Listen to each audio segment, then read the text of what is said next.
carving up one of his best friends in LeBron James, as the Phoenix Suns took advantage of the shorthanded Lakers, beating them in 6, knocking out the champs in the first round of the playoffs. Tonight, night 2 of the NBA season for the Lakers. They are back in action at home, and we are joined live from LA with our newest teammate, Mark Medina. Mark, it's a pleasure to have you on board here. Welcome to the Turner Sports family. Jared, honored to call you a colleague and looking forward to a fun season. Well, let's get through this interview before you say anything's an honor. All right, Mark? So tonight, Phoenix and LA. You were covering the Lakers and Warriors night 1 on Tuesday. Take us into the post-game press conference with the reaction from LeBron and Russell Westbrook in particular after their disappointing, really meltdown against the Warriors. Well, Jared, Russell Westbrook was very terse as usual, taking self-accountability for his poor showing. And then, when you look at Anthony Davis and LeBron James, they're really talking about just trying to prop him up and be patient with him. LeBron James was saying that he even encouraged to just laugh about it, go watch a Netflix special, hug your wife and kids and don't worry about it. And I think, that might be positive. But in fairness to Russell Westbrook, he's an established star. So I don't think it's a matter of propping up his feelings. It's a matter of how does he find the tactical adjustments and being used to being the predominant ball handler into a third option here. So it should be interesting if there's any course correction in the second game. Well, next time you speak to LeBron, Mark, why don't you suggest HBO Max? That's what we prefer around here. When you discuss the criticisms of Russell Westbrook and this new role for him, many have wondered whether he should be more off the ball. Many have wondered if he should be coming off the bench. How much of a reaction or adjustment do you expect Frank Vogel to take?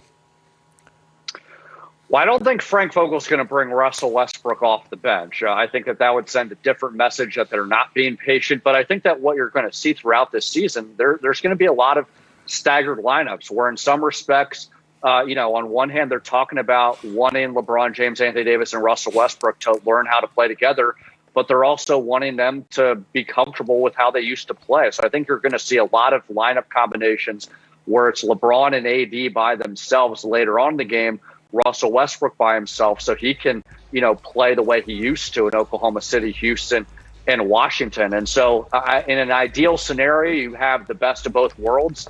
But as the season progresses, it'll be interesting to see if that winds up catching up to them, because the whole idea about getting Russell Westbrook was that this would make life easier for LeBron and AD and not having to carry the workload. But for game 2, I could certainly see it being a possibility. But he will start the game for sure. The silver lining that I think you have to take out of the Lakers' loss on Tuesday night was the performance on Anthony Davis. All this summer, Mark, the conversation was, as important as LeBron and Westbrook are and some of the other pieces, AD needs to be competing for MVP of the league in order for this team to win a title. So how much do you think he has taken to heart some of the encouragement from his teammates, particularly Rondo, and that translating into his performance on Tuesday? I think it's been huge. He's been very aggressive so far, and he's looked a lot more athletic, a lot more springy than during last season, where he was dealing with a lot of serious injuries. And I don't think Anthony Davis necessarily took the criticism to heart of, he's an injury-prone player, but he acknowledged that last year he didn't have the same kind of offseason to recover his body. And so he really made that a concerted effort to focus on his Achilles, focus on his knee, so that he had a clean bill of health. But you know what? That remains to be seen moving forward. As encouraging as he looked in the season opener, there were a lot of times that he was falling down on the ground. And while he was able to get up, I think there's a lot of people in the Lakers organization that gasp anytime he does that, because you just never know if that means it's something serious that's coming.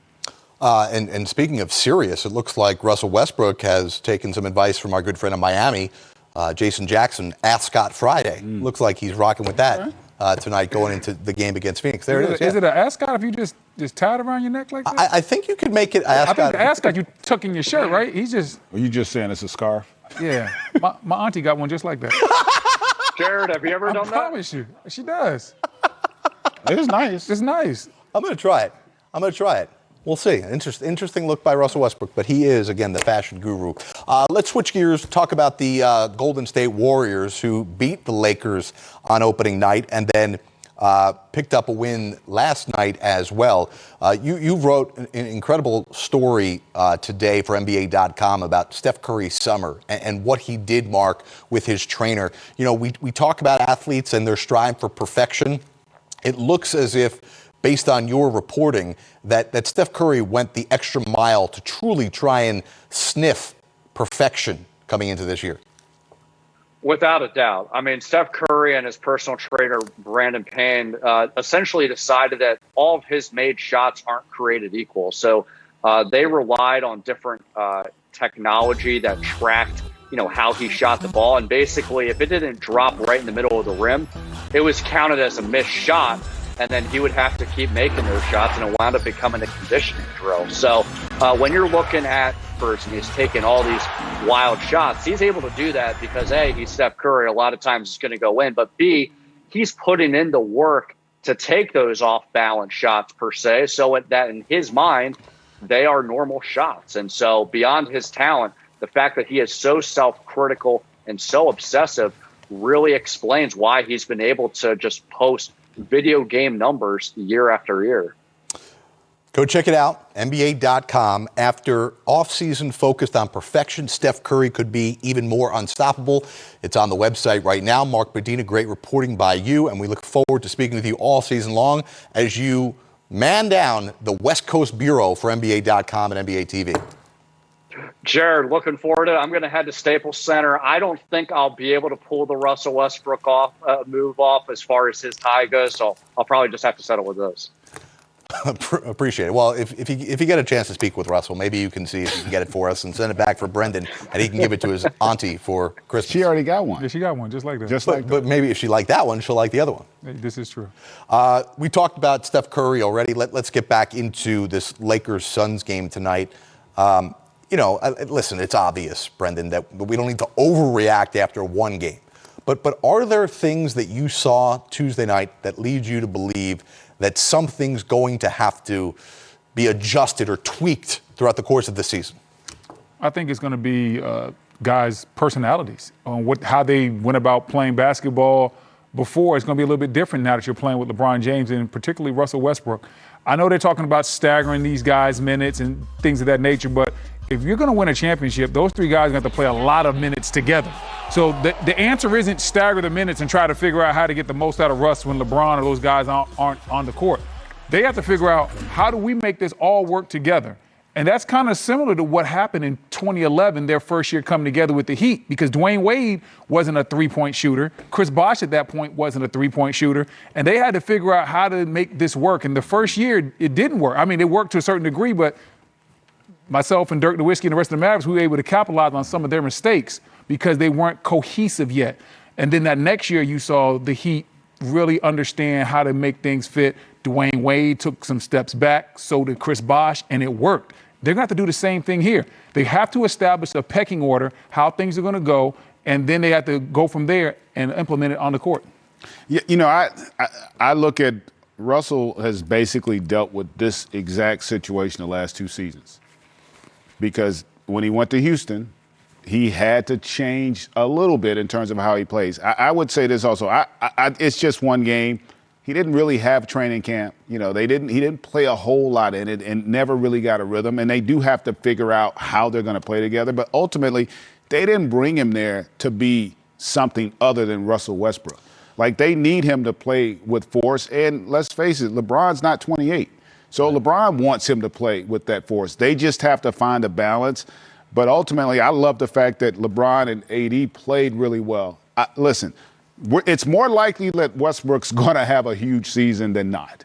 He's too talented. He plays too hard, and he'll figure it out. He figured it out when he went to Houston, and he figured it out when he had to team up with Paul George in OKC. Like, I think he'll figure it out. I'm not really that concerned about him. Honestly, it's going to be, for me, how their bench develops. Right. What are they going to get coming out of that group? Because if you're worried about the superstars, then it's not even worth having a season. I don't worry about those guys. Right. I think they'll figure it out. Hey, GA, you made some great points, though. You said it worked out for Russ in Houston. Yeah. He changed his game a little bit. And you said the same thing as when Paul George came to OKC. And Washington. Yeah, but the difference is it's a two-man show. You get yours, I get mine. The rest of you guys, y'all figure it out. Yeah. Now we're talking about a three-man show. And now we're talking about LeBron, AD, and Russ. And I did a lot of Washington's games last year. Russ was best when he was isoing in the mid-post. That's what he was doing. If he wasn't in transition in the half court, he was best when he was getting the chance to post up smaller guards and pull up in the mid-range, go to his bank shots or drive and get free throws. Now, how does that work with LeBron James? So that's why I'm saying that it's going to take some time, because this isn't the typical experience Russ has had where he's like, okay, I'm going to sacrifice some shots for Paul George, or I'm going to sacrifice some shots for James Harden. Now he has to figure out, now I'm third. He's the third best player out of this trio. How does he respond to that, and how quickly he responds and reacts is going to tell us a lot how good the Lakers are. He may get his rhythm because of guys not playing, meaning when LeBron's not there. Yeah. Because this is not about, I don't worry about in terms of schematics how they play him. It's a rhythm thing. He's got to get his rhythm, and he'll figure out how to get it with those guys. Because he played with a couple other really good guys when he's in OKC. Yes, indeed. And they figured it out. Like we've had these conversations the last 4 or 5 years. When Chris Paul went to Houston, how two-ball, I don't know if it's going to work. It worked really well. If you really think about it, it worked really well. It's going to work with Russ there.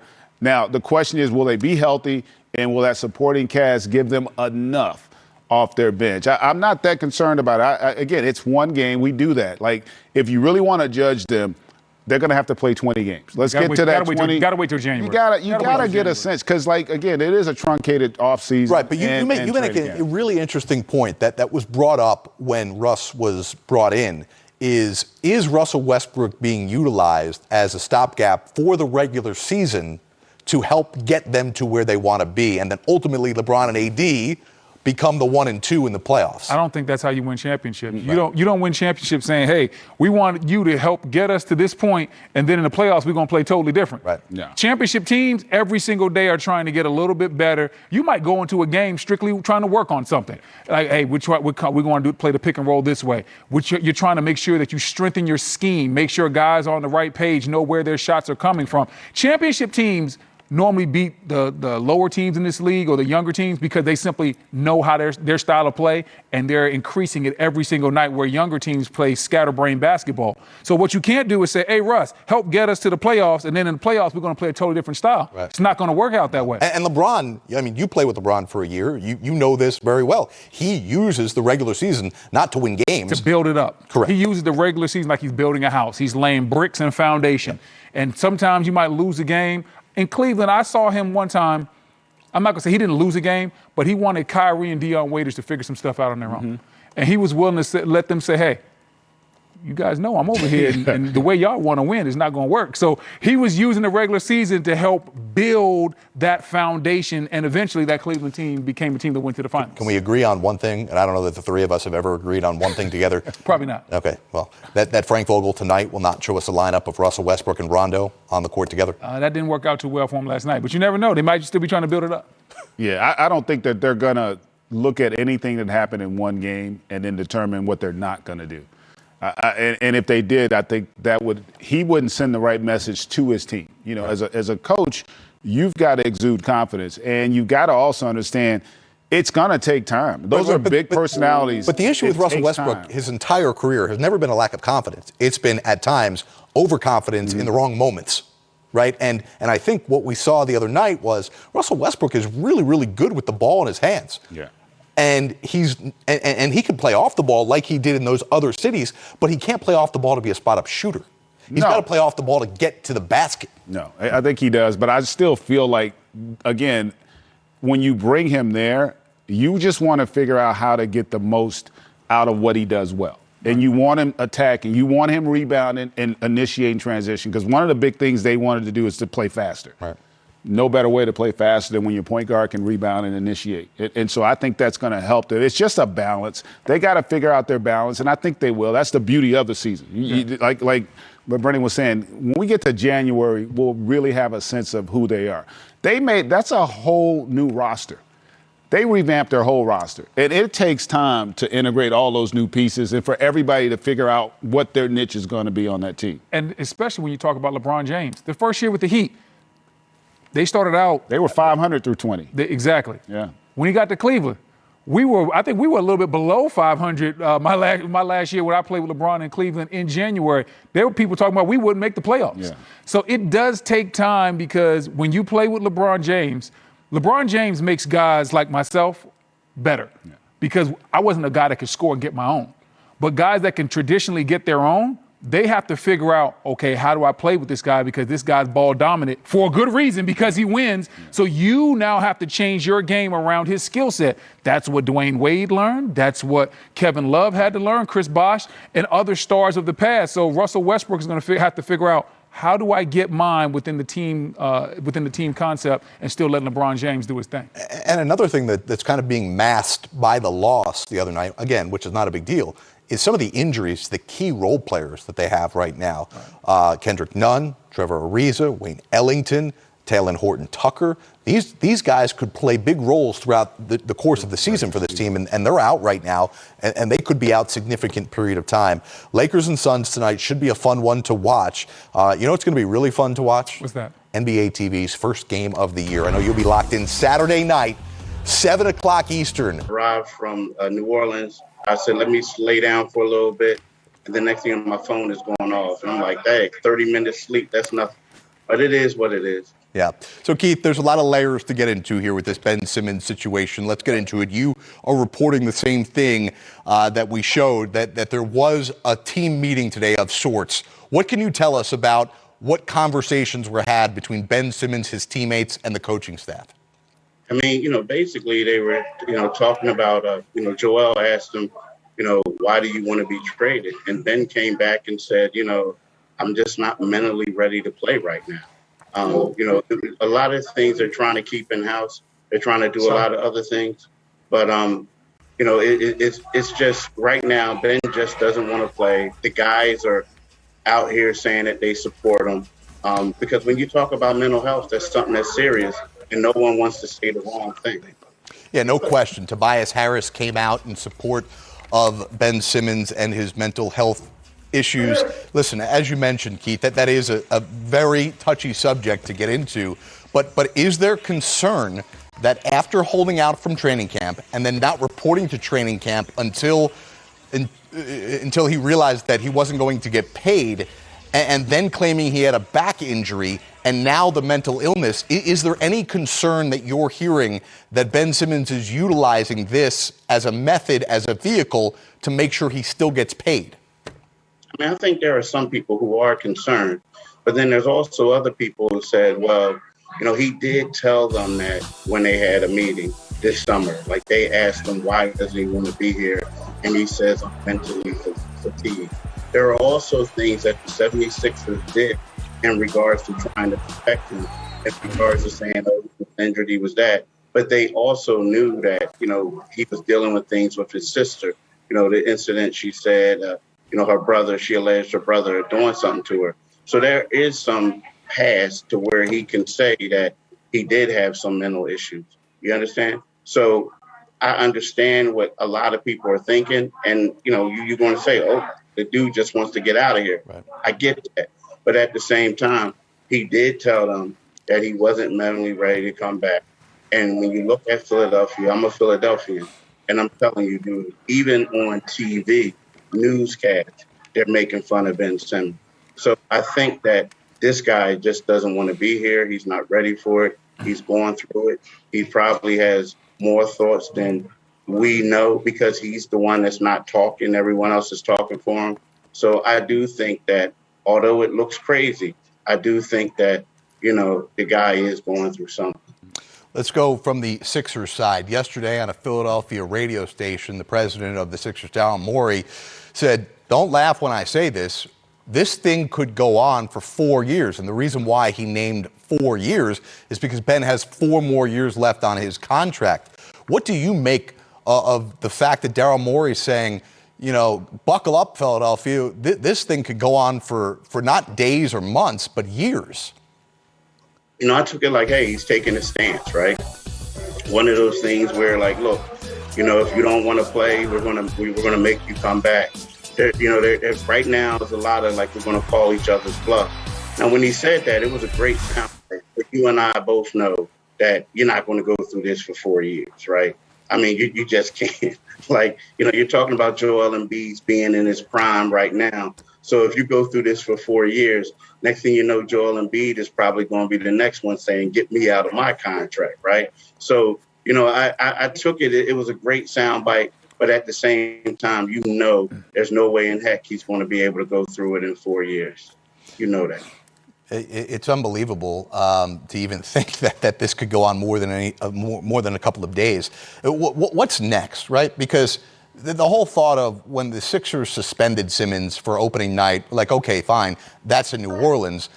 There's no way the Sixers are going to let him play in front of that home crowd. Keith, we've all been there in that building when Sixer fans are angry. I was there when Sixer fans a couple of years ago were booing Joel Embiid. They will eat Ben Simmons alive. Are they going to allow him to suit up for a game if at some point he says, I'm mentally and physically okay to play? And that's the $1 million question. There are some people saying, okay, he'll go out there and he'll play well, and then people will start cheering for him, right? But I don't think that you can right now. I really don't. I mean, the thing that I saw with Ben Simmons as far as like the disdain is on, I want to say 5 levels higher than anything else I've ever witnessed. I mean, it's real. Like there used to be people who were Ben enablers, and then there were Ben critics, right? Well, now the enablers are saying, look, he sold us out. It's ridiculous. Like you can't go to his house. He has security outside. He lives on the cul-de-sac that he's selling. The house they selling live on the cul-de-sac, and you can't get up there because of security. He's getting car services to and from the practices he attends. It's not. It's not good. It's not good. And I don't think you can put someone through that. I mean, especially if they're saying I'm not mentally ready to play. Now, who knows? You can go on the road, you can play well, and then after that, you can bring him back, and then maybe he'll do something. But I just don't think that's good for him, nor is it good for the 76ers for him to play, even at all. Like, here's the one question I'm asking. Like, let's just say, Ben is telling everybody he's not ready to play, right? We saw in the previous practices that they had where he didn't engage at all. Is that somebody that you want to put in the game?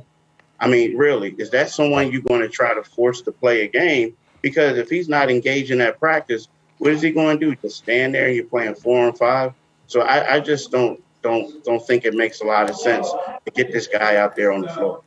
And that T-shirt is disrespectful to Mr. Softy. Everybody knows Mr. Softy is some great ice cream. But the one thing that is nice, and I'm going to ask my former NBA friends who are on the set with me to get together and see if they can come up with $5 million to help me buy that house, because that's real nice that Ben Simmons is trying to sell. I saw pictures of that thing. I loved it. Last question. We got some breaking news coming out here from Adrian Wojnarowski of ESPN that Joel Embiid will indeed play tonight with his sore knee. What can you tell us about Embiid's knee injury? And again, listen, this is a team that has championship aspirations. If it wasn't for the 20-some-odd games that Embiid missed last year, he's probably the MVP of the league. How much of a concern is this now moving forward? I mean, it has to be a major concern. I mean, we're thinking about like this guy, he falls down, he grabs his knee, and then a couple plays later, you see him grabbing the knee again. He goes to the bench, they're treating it. I mean, we're talking about game 1 of 82, right? And yes, he's going to play, but I mean, it's a major concern. As much as we want to talk about Ben Simmons, right? Ben Simmons coming back on a team, or you making a trade for like Dame Lillard or whomever you think you can get. If Joel Embiid is hurt, if Joel Embiid doesn't play, the 76ers are not going to contend for a championship. I mean, that's just it. He's the main cog on this team. So the fact that he is injured and he's playing in game 2, to me, that's a major concern. Keith Pompey, Philly Inquirer, great work by you. Enjoy tonight's game and enjoy the theater that is the Philadelphia 76ers throughout the rest of this season. Appreciate you. Yeah. Thank you. All right, great stuff by Keith. Let's bring B. Wood and GA in for more perspective and analysis on this situation here. So Joel Embiid will play. That's good news for Philadelphia. The rest of it is a mess right now. It really feels, GA, like it's a game of chicken between Ben Simmons' camp and the Philadelphia 76ers, who's going to bluff first? Well, I think they both have held forward. Listen, there's a lot of reasons. There are a lot of reasons for people to be upset with Ben Simmons or disappointed in Ben Simmons because of the performance in the postseason last year. And I could sit up here and talk ad nauseum about how, in a lot of ways, it's the organization's fault that he is in that position because of the way they utilize him and the way they refuse to develop him. Okay, so, but that's neither here nor there. At the end of the day, when it got to the point it got to last year, you got to move.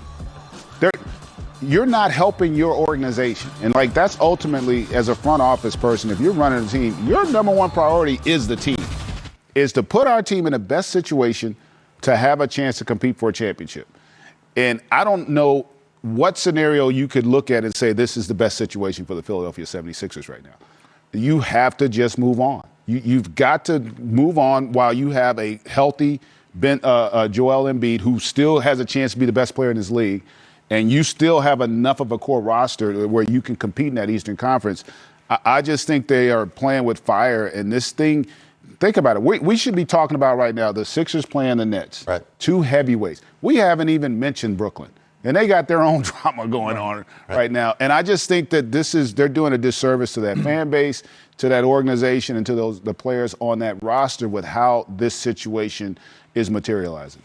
I think when you look at how dug in Philly is right now, both sides are dug in. They want things to be done their way, and that's why things aren't getting done at all. When you see Daryl Morey talking about, hey, man, we're going to take this thing out 4 years if possible, that's a shot to Rich Paul. That's Daryl Morey saying hello from the other side. He's letting them know what – so what is wrong with you, man? What is wrong with you, man? All right, Adele. Listen, that is Daryl Morey. You're just making a hello joke? He did. I did not. I did not. And listen, man, let me get to my point. You're messing me up. This is live television. I need you to be a professional. But what I'm saying is Daryl Morey is sending a shot to Rich Paul, and he's letting him know, I'm not trading Ben Simmons just because you want me to, where they need to be working together in this. Like, I agree with you. At this point, the fans have disdain towards Ben. We talked about this before we came on air. There are newscasters that are actively joking on Ben Simmons every single show. Ben Simmons can't come back. Now, I don't agree with how they got here. I think a lot of that has to do with Ben. But now that we're here, to your point, we got to figure out how we solve this and what's the best plan and the best course of action for the 76ers. And the best course of action is to get the best deal possible for Ben Simmons. And I'm not talking about Ben Simmons, number one pick Ben Simmons that you paid $170 million to. People no longer view him like that. So you have to get a deal that's probably a little bit lower and move on from there. I would say this. Ben Simmons is still regarded as a really good player. I just think the approach they took in terms of how they used him is the bigger issue. Like, Ben Simmons has never been a scorer. He wasn't a scorer in high school. He wasn't a scorer, for the year. Is that, just to play devil's advocate, is that the Sixers' issue for not developing him, or is that the professionals' fault for not being willing to develop him? Well, no, because I know a lot of really good players that weren't great scorers. Scoring is an instinct and a mindset as much as a skill. And he's never had that. He's always been a pass-first guy. And so it's really hard in today's NBA to ask a guy to be a pass-first guy who is a reluctant scorer, shooter, to then when you get in the postseason, you got to play a lot of 5-on-5 to expect him to play at a high level. I just think they developed him in the wrong capacity. This is a guy that should have been a secondary ball handler. You think about how Draymond Green is used. When you put Ben Simmons in a half court and you get the defense rotating and the ball comes back to him, now he gets an opportunity to play downhill. He's far more effective than he would be as an offensive initiator. If you look at our league, if you look at all the top point guards, the one element they all have in common, they can score. They put tremendous pressure on you first with their ability to score the basketball. And that not being his strength, sometimes it doesn't allow you to look at all the wonderful things he does as a basketball player. And so that goes back to the team and the scheme. And it's not necessarily on Daryl Morey or Doc Rivers because they're new to this. You know, this goes from the past, but ultimately the damage has been done. There is no scenario plausible where this thing gets settled and he's a Philadelphia 76er. But you're putting Ben Simmons' offensive woes on the 76ers? Well, I would say this. They drafted him and they gave him the ball. And again, I go back to it. Kyrie Irving, when he came in the league, he scored. all the guards that have come in our league that were natural scorers. Ben Simmons, his scoring all comes from his ability. But he had the ball in his hands at LSU. He had the ball in his hands. No, he didn't. Go look at. No, he didn't. He didn't always have it. They play him on the block some. And all I'm saying is, listen, Stevie Wonder conceded he doesn't shoot the basketball. Like, that's not how Stevie you. Wonder's not really blind. That's not how you. That's true. That's not how you utilize him. You've got to look at. And again, when you're building a team, you can sit here and say what you want somebody to be, or you can say this is who they are. And I go back to Draymond Green. It's exactly how they use Draymond in Golden State. They use him as a guy who initiates offense, and his plays that are made, they create transition opportunities for him out of on the weak side, where you're paying attention to an Embiid or something, and you go to double and you get in rotation, and now he's off the weak side. I just don't see a scenario where it works. And they've also damaged the relationships in those locker rooms. When they had Jimmy Butler, they tried to play him on the baseline and everything else. It didn't work out. Ben wasn't happy about that. Ben wasn't happy in that. We know how stars have certain power in this league. I don't think Ben realizes where he is today. I don't think Ben realizes that, hey, I might not need the ball in my hands, and that becomes problematic as well. When you have a player that is not self-aware, then that becomes problematic. They played him off the ball, and he was not happy in that play. He was not happy in that playoff series. And I go back to it. So you said they played him off the ball. Whose job is it to determine who plays where? Is it the player or the coach? Well, especially in his case, no, because he was in his second year when Jimmy Butler was there. Am I right or wrong? Was it his second? I don't know. It wasn't. He's only in his fifth year now. But even if you're right on that, you hear Joel Embiid speak recently, who truly is the face of the franchise. Absolutely. And Joel Embiid said the reason why we didn't keep Jimmy Butler was because Ben Simmons wasn't happy.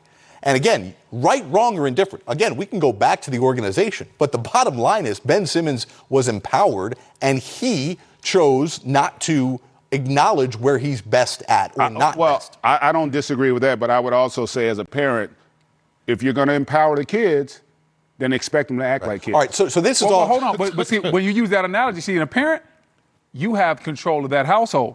It's not always like that in pro sports. When you got a guy making that type of money, he has a different type of cachet. When I played for the Wizards, Gilbert Arenas could do stuff that I couldn't do. And that's Give us a few examples. I would not. We would run out of time on the show.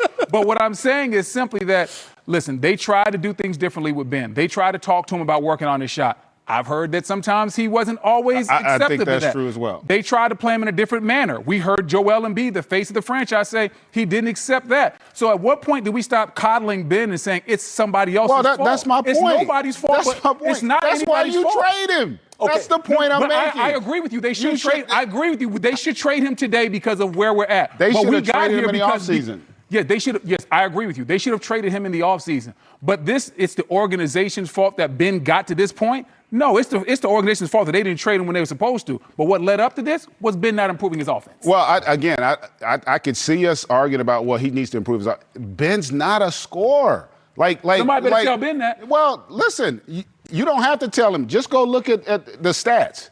Well, has he ever averaged 20 points in his career? But he maybe he's not a scorer, but he does want the ball in his hands. Well, he wants can to be have a it some, but he wants to be a playmaker. Well, he's going to be playing, but not for the Sixers. Well, guess what the good news is? I think we have plenty more time to talk about this because this is not ending at any point. No. I referenced earlier in our interview with Keith Pompey that Tobias Harris came out earlier today in response to Shams Charania's report in support of Ben Simmons. He says, we'll respect his privacy, talking about Ben, his space. When he's ready, we will embrace our brother with love and handle our business on the court. That's it. That's all. Now, listen, one last thing. I just want to put this point out there. And this is a sensitive subject. I get it. But this is something that, Adam Silver talked about it the other day with Ernie, Charles, Kenny, and Shaq, that the point being is the player's not getting paid at that point, right, when he's missing time, when he's suspended. When you throw a wrinkle in there that it's an injury or a mental health issue, it's harder not to pay the player for that. Tobias Harris makes a great point. Yeah, they should band around him. The fear in NBA circles right now is that Ben Simmons is using leverage or a tactic that ultimately is not only bad for Ben, but bad for the league, because now any player can say, doesn't matter how much money I'm making, I don't feel like playing tonight. I don't feel like being around this organization. I could just use whatever I want to now get out of it. Yeah, and that's a tough call because we know that mental health is real and there are rules in place that support people that have mental health problems. But just like anything else in our society, sometimes rules get broken by people who get abused. And I'm not saying that's what Ben is doing because I don't have any knowledge of that, but I understand how it could look that way. If all summer long you wanted a trade and then you didn't get a trade and then you said your back hurt and then all of a sudden that didn't work, so you said you have a mental health issue, I understand why people would look at it like that. I'm not going to chime in that way because I don't know enough about Ben Simmons' mental psyche and mental health. But I do see your point. Some people are going to look at it funny. It's going to look a little funny in the light. And then also to your point, Jared, you have to understand that some rules can possibly be abused and you can skirt around certain topics or skirt around certain rules if you know the CBA, and that could possibly happen as well. But that rule still has to be in place for the people that need it. I hope Ben's okay, and I hope he gets the help that he certainly says he needs at this point. It's just dangerous territory if it is being used as leverage. And the only reason I bring it up is because of holding out. Right. Only showing up after your money was taken away, then claiming a back injury. Now when you would have been forced to play at home in front of that crowd tonight, you say you have a mental health issue. And mental health is being taken very seriously in this league. And there's a lot of players that have spoken out and done a lot of good by bringing awareness and help to a lot of people. And those people would certainly be offended if this was anything but above board. There is a basketball game tonight, and it is going to be a good one, even though there is no Ben Simmons and there is no Kyrie Irving.